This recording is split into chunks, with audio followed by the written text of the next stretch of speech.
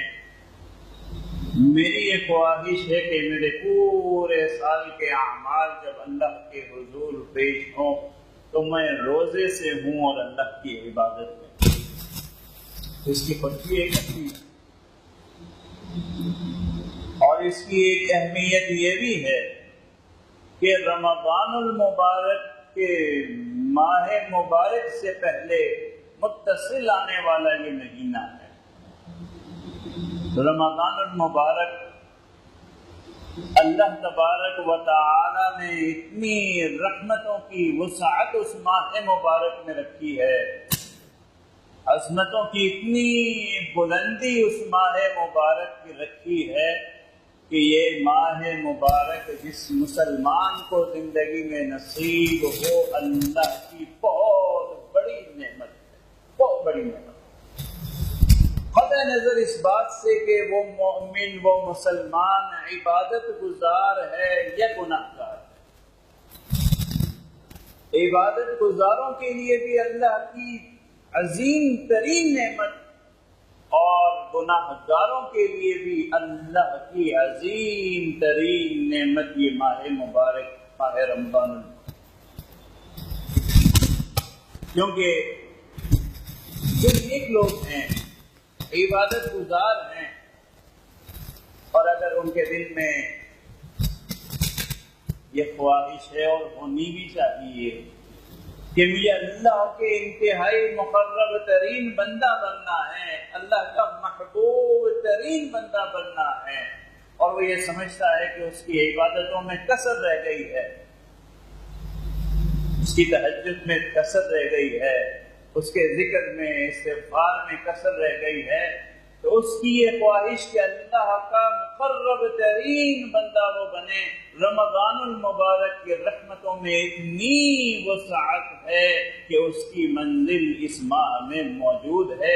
اس مہینے کی عبادت سے وہ اللہ کے قرب اور اللہ کی محبت انتہا درجے کی حاصل کر سکتے۔ ایسی محبت اور ایسا قرب، ایسی نزدیکی رمضان کے علاوہ دوسری عبادتوں سے اگر مشکل ہے، تو رمضان میں اللہ کی رحمتوں میں اتنی وسعت ہے کہ انسان تھوڑی سی عبادت سے اللہ کی زیادہ نزدیکی اور زیادہ مقام حاصل کر سکتا ہے۔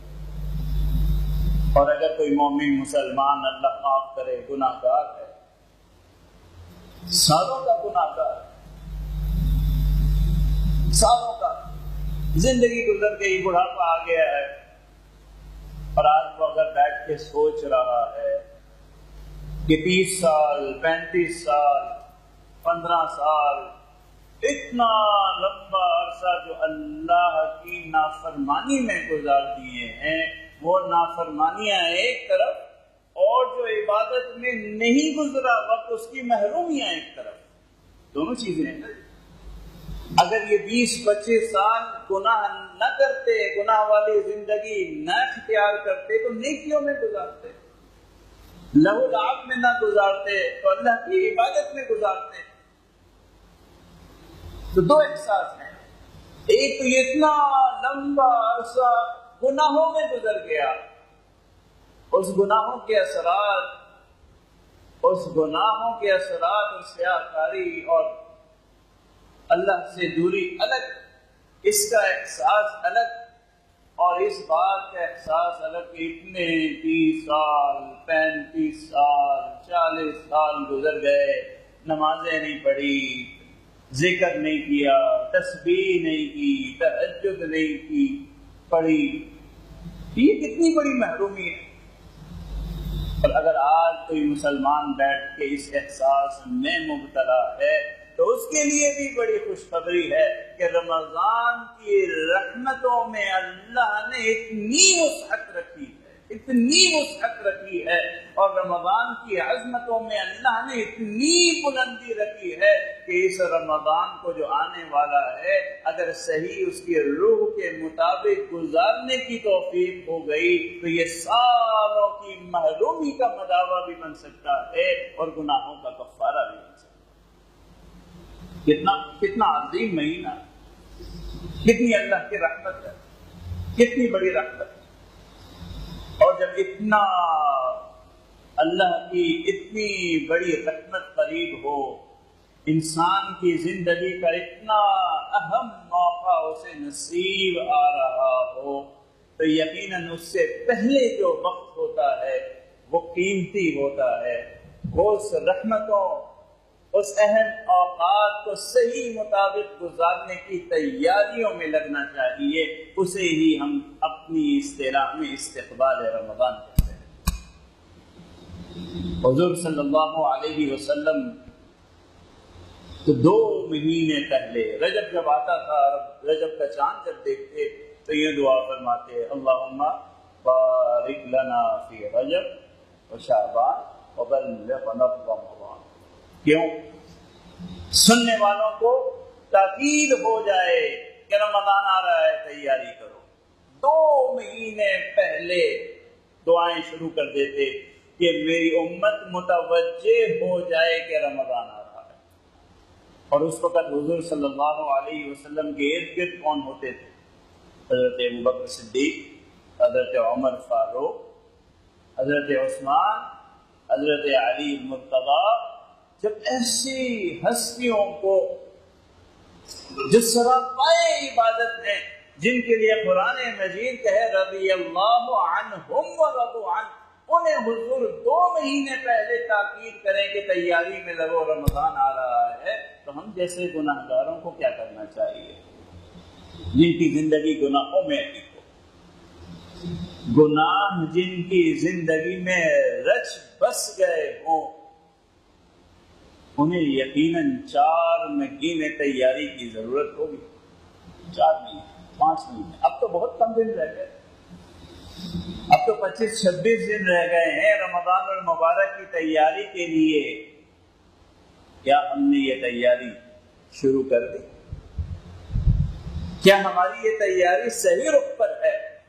جو حدیث مبارکہ میں نے تلاوت کی ہے خطبے میں، حضور صلی اللہ علیہ وسلم فرماتے ہیں یہ رمضان کے دنوں کی بات ہے کہ ایک منادی، ایک اعلان کرنے والا، ایک فرشتہ اعلان کرتا رہتا ہے رمضان میں، اور وہ اعلان یہ کرتا ہے یا باغی الخیر اقبل و یا باغی الشر اقصر۔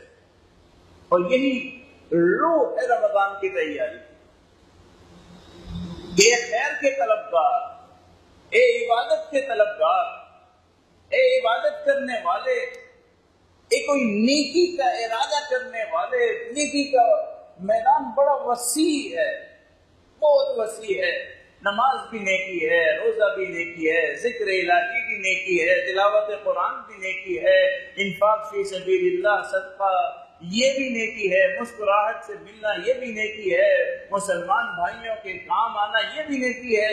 یا باغی الخیر، کوئی بھی نیکی کا ارادہ کرنے والے، کوئی نیکی جو تیری استطاعت میں ہے، جو تو کر سکتا ہے، اقبل، کر ڈال، کر ڈال۔ آج نہیں کرے گا، رمضان میں نہیں کرے گا، اس نیکی کے کرنے کے لیے رمضان میں تیاری نہیں کرے گا تو اور کوئی وقت نہیں۔ اقبل، کر ڈال۔ وَيَا بَاغِيَ الشَّرِّ، اور اے گناہ کرنے والے، اے گناہ کے طلبگار، گناہ کرنے کے جذبات رکھنے والے، ارادہ کرنے والے، اقصر، ٹھہر جا۔ یہ رمضان ایسا مہینہ نہیں ہے کہ اللہ کی رحمتیں برستی رہیں اور تم گناہوں میں مشغول رہے۔ اقصر، ٹھہر جا، اتنا محروم نہ بن، اتنا غافل نہ بن، اللہ کی رحمت سے اتنا دور نہ ہو کہ تجھے اللہ کی رحمتوں کا احساس ہی جاتا رہے اور رمضان المبارک کے ایام ہو اور تو گناہوں میں مشغول رہے۔ نہیں، یا باقی شر اقصر، ٹھہر جا، گناہوں کو چھوڑ دے۔ اور یہی دو جملے بنیاد ہیں رمضان کی تیاری کے، یہی دو جملے بنیاد ہیں۔ اور میرے عزیز، اتنی آسان نہیں ہے رمضان کی تیاری کرنا، اتنی آسان نہیں ہے۔ آج تو رمضان کی تیاری شیطان یاد رکھیے، شیطان ہر اس قیمتی عمل میں ہماری ڈائریکشن مختلف سمت میں کر دیتا ہے جو ہمیں اللہ کے قریب لے جانے والی۔ یہ دن اور ایام عبادت کی تیاری کے لیے ہیں، گناہوں کی چھوڑنے کی تیاری کے لیے ہیں، اور مسلمان جو ہیں وہ کاروبار کی تیاری میں لگے ہوئے ہیں کہ رمضان میں کیسے کمانا، رمضان آ رہا اسٹاک کرو، کیسے کمانا، کیسے پوری رات دکانیں کھول کے بیٹھنی ہیں، کیسے ایسے گناہوں میں انسان کو مشغول کر دیتا ہے کہ انسان کی سوچ سے باہر، اس کو لگتا ہی نہیں کہ میں گناہ کر رہا ہوں، نئے گناہ۔ اللہ تبارک و تعالیٰ اور اس کے نبی تو یہ چاہتے ہیں کہ مسلمان رمضان میں گناہوں کو چھوڑنے کی تیاری کریں، اور شیطان نے ایسی راہ پہ لگا دیا ہے کہ پہلے 9 مہینے جو گناہ نہیں کیے اسے کرنے میں لگ جاتے۔ اللہ، وہ سمجھتے بھی نہیں کہ یہ گناہ۔ ہمارے جتنے دکاندار بھائی ہیں دل سے بتائیے کہ منافع میں حد سے زیادہ زیادتی کرنا جو ظلم کی حد تک چلا جائے، یہ منافع نہیں ہے، یہ ظلم ہے، گناہ ہے۔ باقی 9 مہینے نہیں کریں گے، رمضان آتے ہی یہ جو ایک گناہ نہیں کر رہے تھے اس میں ملوث ہو جائے۔ چاہیے تو یہ کہ ہم گناہ والی زندگی چھوڑنے کی فکر کریں۔ شیطان نے ہمیں اس کام پہ لگا دیا ہے کہ نئے گناہ رمضان میں پیدا کر دیے ہیں اور مسلمان کو نئے گناہوں میں ملوث کر دیا۔ تو یا باغی الشر اقصر، یہ جو دن آج ہیں، ایام ہیں، یہ اس تیاری میں گزرنے چاہیے کہ ہمارا پورا رمضان کیسے گناہوں کے بغیر گزرے گا، یہ تیاری کرنی ہے۔ یہ استقبال رمضان، افطاری اور سحر کی فکر استقبال رمضان نہیں ہے، وہ اللہ کا فضل ہے، ٹھیک ہے، مگر رمضان کا حقیقی استقبال اور رمضان کا حقیقی جو آپ کی زندگیوں میں تصور ہونا چاہیے، جو اس کی تیاری ہونی چاہیے، وہ یہ ہے کہ آپ گناہوں کو کیسے چھوڑیں گے۔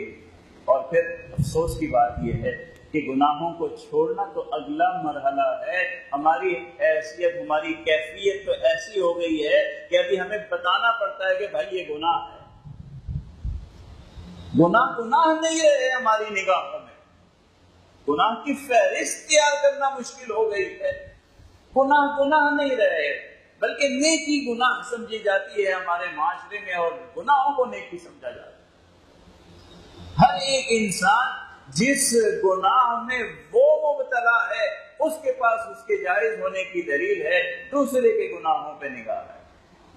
کیا فلاں مسلمان یہ گناہ کر رہے ہیں، اور خود جو کر رہے ہیں وہ گناہ ہی نہیں ہے، وہ یا تو مجبوری ہے یا مصلحت ہے، یا مولوی صاحب اس کے بغیر چارہ نہیں ہے، کیا کریں؟ اس کو گناہوں کی فہرست سے ہی نکال دیا۔ نہیں میرے عزیز، نہیں میرے عزیز، اس میں آپ کا اپنی ذات کا فائدہ ہے، یہ اپنے اندر سے تحریک شروع کرنی ہے۔ باہر کا انسان کیا کرے، وہ آپ کو سمجھا سکتا ہے، یہ تحریک اندر سے شروع کرنی ہے، یہ سوچ اپنے اندر سے پیدا کرنی ہے، اور انہی دنوں میں پیدا کرنی ہے کہ میں نے پورے رمضان المبارک کی یہ 30 دن اور اس کا ایک لمحہ نہ کبیرہ گناہ کرنا ہے نہ صغیرہ کرنا۔ شیطان کے اس بہکاوے میں مت آئیے کہ بہت مشکل ہے، شیطان کے اس بہکاوے میں مت آئیے کہ بہت مشکل ہے۔ ایک امید تو جگائیے، نیت تو کیجیے۔ انسان بڑے سے بڑا کام کر جاتا ہے اپنی نیت پر، اپنے ارادے پر۔ آپ نے تو دین کے معاملے میں شیطان نے اتنا بہکا دیا ہے کہ نہیں مولوی صاحب یہ بہت مشکل ہے۔ کیسے مشکل ہے؟ ایک تہجد پڑھنا بہت مشکل ہے مولوی صاحب، کیوں بھائی تہجد پڑھنا کیوں مشکل ہے؟ آدھے گھنٹے کے لیے تو اٹھنا ہے، کیوں مشکل ہے؟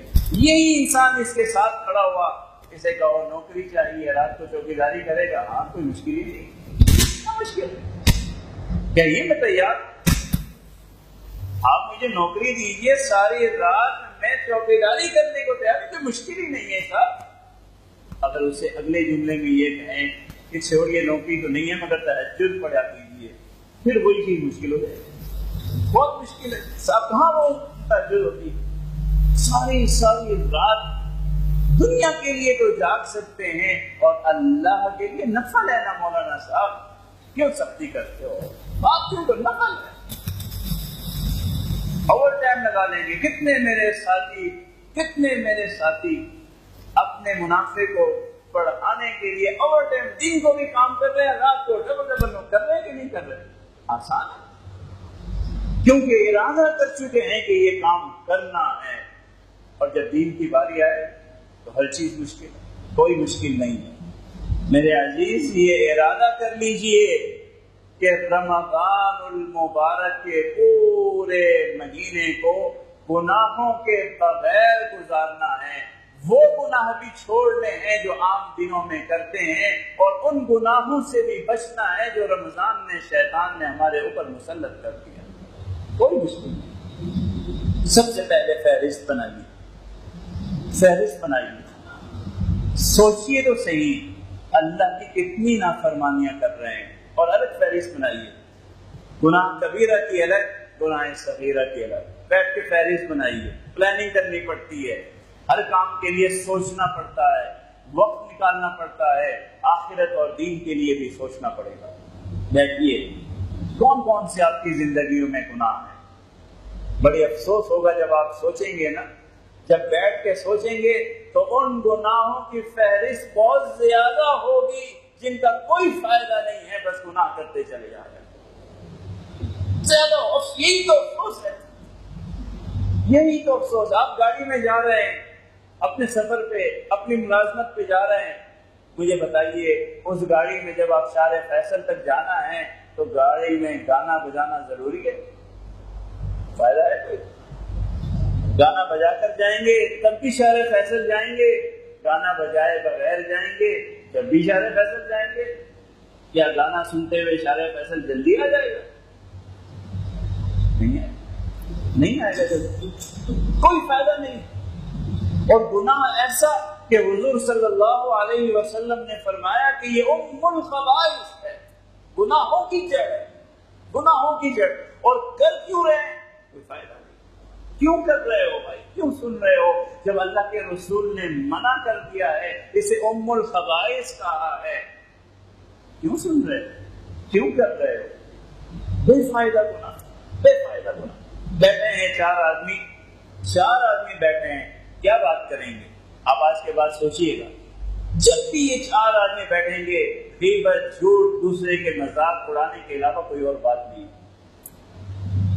کوئی بات نہیں۔ جب چار آدمی ملیں گے، یہ کسی کی غیبت کریں گے، جھوٹ بولیں گے، یہ کسی کا مذاق اڑائیں گے، اس کے علاوہ کوئی اور بات نہیں ہے ہمارے پاس۔ کیوں بھائی؟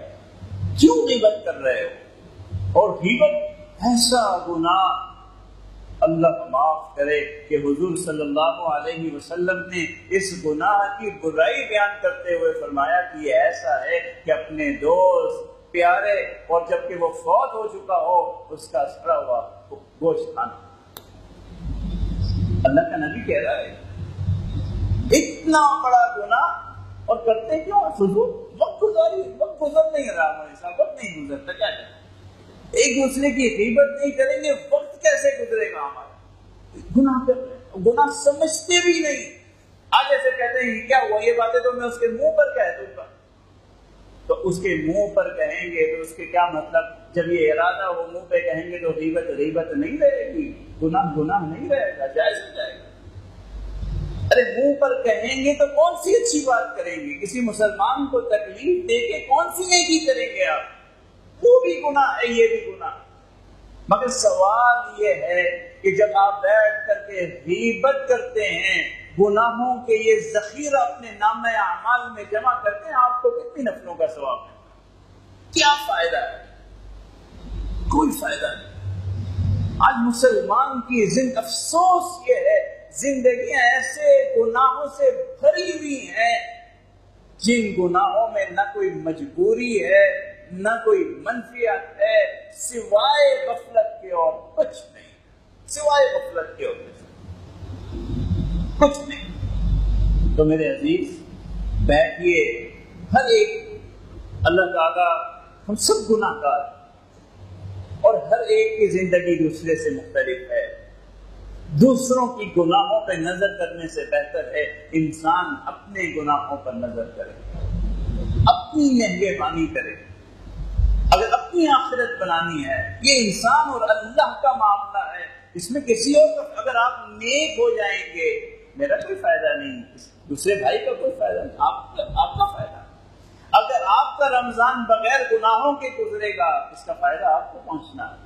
یہ انسان اور اللہ کا معاملہ ہے، اور اس کی تحریک اسی انسان سے شروع ہونی ہے، کوئی دوسرا نہیں کر سکتا، کوئی دوسرا آ کے آپ کو نیک نہیں بنا سکتا۔ آپ جب سے فیصلہ نہیں کریں گے کہ میں نے گناہوں کو چھوڑنا ہے، اور یہ فیصلہ کب ہوگا؟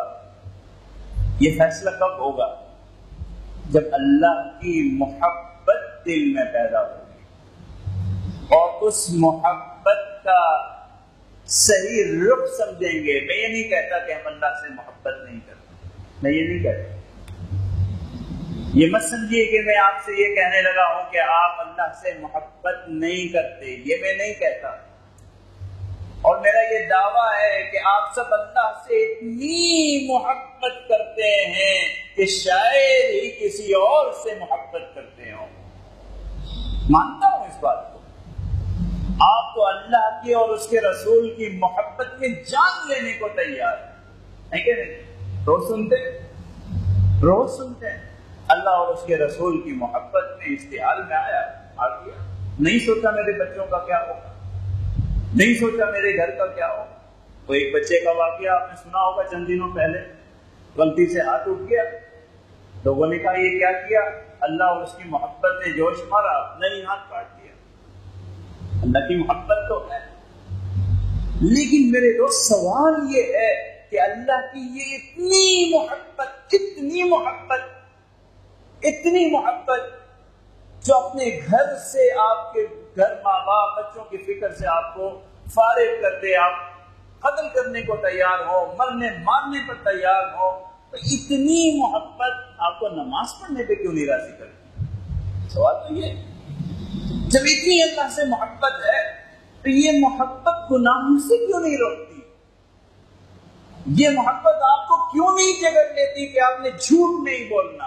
مارنے پہ تو آپ تیار ہیں، قتل کرنے پر تو آپ تیار ہیں، جھوٹ سے کیوں نہیں یہ محبت آپ کو روکتی؟ دھوکے سے یہ محبت آپ کو کیوں نہیں روکتی؟ سود سے یہ محبت آپ کو کیوں نہیں روکتی؟ غیبت کرنے سے یہ محبت آپ کو کیوں نہیں روکتی؟ جب یہ محبت کہاں جاتی ہے؟ جب آپ بے فائدہ گاڑی میں گانا بجا رہے ہوتے ہیں، یہ محبت آپ سے کیوں نہیں کہتی کہ یہ کیا کر رہے ہو؟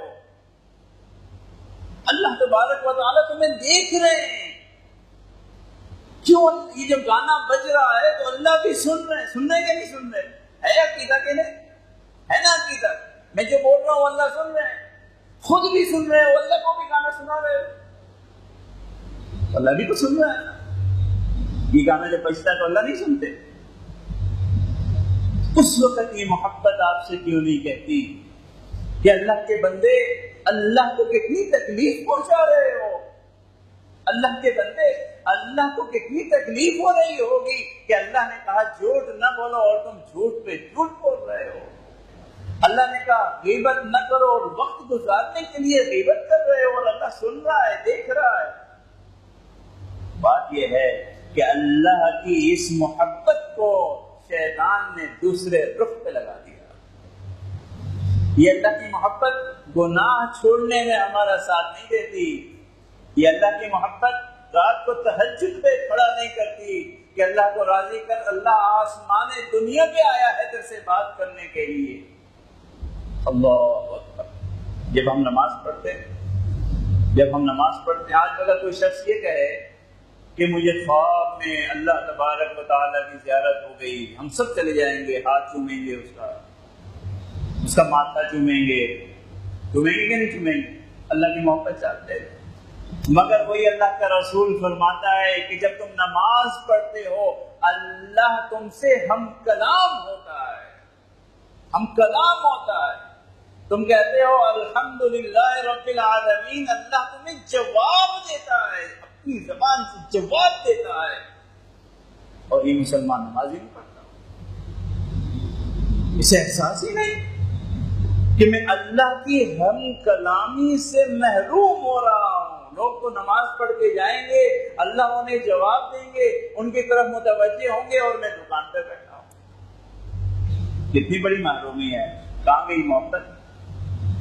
کہاں گئی محبت؟ کیسی محبت؟ محبت ہے تقاضا بدل دیا ہے، رخ بدل دیا ہے محبت کا، شیطان نے دوسری امور پہ لگا دیا ہے۔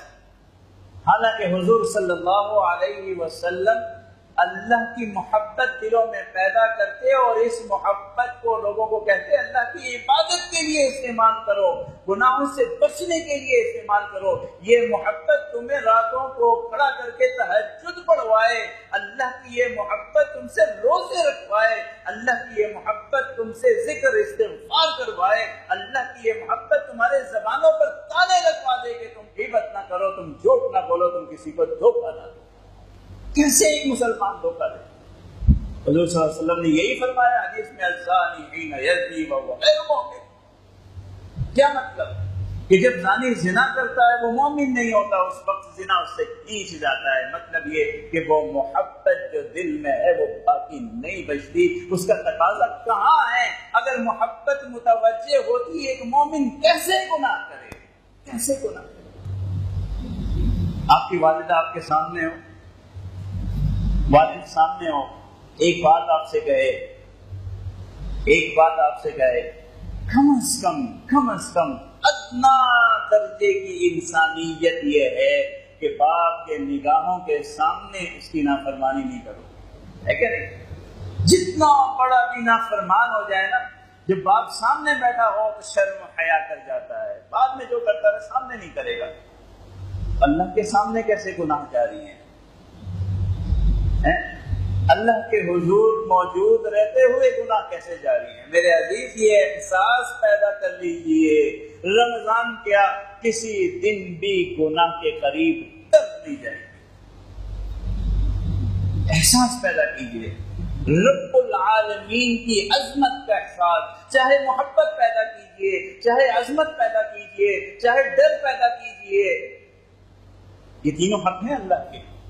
اللہ اتنا عظیم ہے کہ اس کے نگاہوں کے سامنے انسان کو ہمت نہ ہو کہ وہ گناہ کرے۔ کیسے گناہ کرے؟ اللہ اتنا باروب ہے، جبار، متکبر ہے کہ انسان اللہ سے اتنا ڈرے اور اتنا ڈر ہو اس کے دل میں کہ اس کی نگاہوں کے سامنے گناہ نہ کرے۔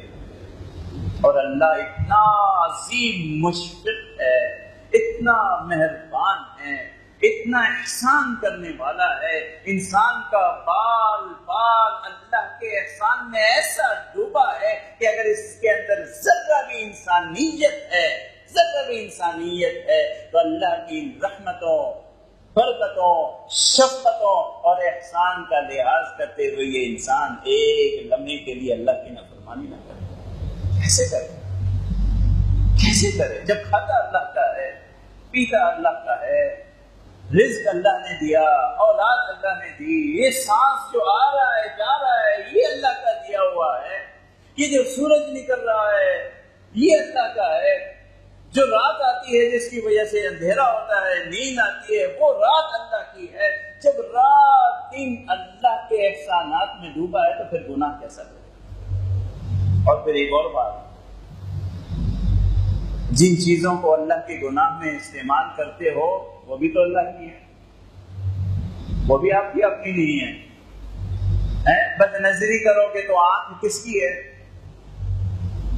بد نظری اگر کرو گے تو یہ آنکھ کس کی ہے؟ آپ کی تو نہیں ہے۔ تو وجود تو سارا اللہ کا ہے۔ زبان جس سے جھوٹ بولو گے، دھوکہ دو گے، یہ زبان کس کی ہے؟ اللہ کی ہے، آپ کی تو نہیں ہے۔ یہ ہاتھ جس سے حرام کماؤ گے، یہ ہاتھ کس کے ہے؟ اللہ کے ہیں۔ دنیا میں تو آپ بڑا شور کرتے ہو، جب آپ کی چیز ہے تو آپ جو کچھ کریں، مگر دوسرے کی چیز میں آپ کو اختیار نہیں ہے، تو اللہ کی دی ہوئی چیزوں کو اللہ کی نافرمانی میں اختیار استعمال کرنے کی اجازت کون سی انسانیت نے آپ کو دی ہے؟ اللہ نے یہ زبان دی ہے اور اللہ نے کہا جھوٹ نہیں بولنا۔ کون سی انسانیت ہے کہ اللہ کے سامنے صبح شام جھوٹ بولو؟ اللہ نے ہاتھ دیے ہیں اور کہا ہے کہ اس سے حرام نہیں کمانا۔ کون سی انسانیت ہے، کون سی مصلحت ہے کہ اللہ کے سامنے صبح شام حرام کماؤ؟ کیا رہ جاتا ہے باقی؟ تو میرے عزیز، استقبال رمضان یہ نہیں ہے کہ آپ پکوڑوں کی فکر کریں، استقبال رمضان یہ نہیں ہے کہ آپ سموسوں کی فکر کریں، استقبال رمضان نہیں ہے کہ آپ روح افزا کی فکر کریں، استقبال رمضان یہ ہے کہ آپ یہ فکر کریں کہ میری زندگی جو گناہوں میں ڈوبی ہے، جو گناہوں میں رچی ہے، جو گناہوں میں بس گئی ہے، کم از کم رمضان ان گناہوں سے کیسے دور رہوں گا، کیسے دور رہوں گا؟ یہ احساس پیدا کر لیجئے۔ آج بھی جب ہم گناہ کرتے ہیں، آج بھی جب ہم گناہ کرتے ہیں، ہم سے زیادہ مجبور اور بے بس اور قابل رحم اور کوئی نہیں۔ آج بھی جب ایک مومن گناہ کرتا ہے، اس سے زیادہ محروم کوئی نہیں، بے بس کوئی نہیں، اس سے زیادہ قابل رحم کوئی نہیں۔ لیکن جب یہی مسلمان رمضان بھی گناہوں میں گزار دے، جب یہی مسلمان رمضان بھی گناہوں میں گزار دے، تو اس کے لیے تو حضور کا قول ہے کہ ایسا مسلمان جس پر رمضان آیا، رمضان گزر گیا اور مغفرت نہ کروا سکا، مغفرت نہ کروا سکا، ہلاک ہو جائے، تباہ ہو جائے، پھر اس کی خیر خواہی کی کوئی امید نہیں۔ اللہ کی رحمتوں کی، جب اتنی رحمتوں کے باوجود بھی وہ غافل نہ۔ اور میرے عزیز ایک ہی راستہ ہے، آج فکر کر دیجئے، پلاننگ کیجئے، گناہوں کی فہرستیں بنائیے کہ یہ گناہ کرتا ہوں، یہ گناہ کرتا ہوں، یہ گناہ کرتا ہوں، پھر سوچیے کہ ان گناہوں سے کیسے بچنا ہے۔ کم از کم رمضان تو بغیر گناہوں کے گزارنا ہے، یہ فیصلہ کر کے اٹھیے اور اس کی کوشش میں لگ جائیے۔ اللہ سے دعا ہے کہ اللہ تبارک و تعالی ہم سب کو ایسی محبتیں عطا کرے، ایسی محبتیں عطا کرے جو محبتیں ہمیں گناہوں سے دور لے جائے، عبادتوں کے قریب لے جائے۔ وآخر دعوانا ان الحمد للہ رب العالمین۔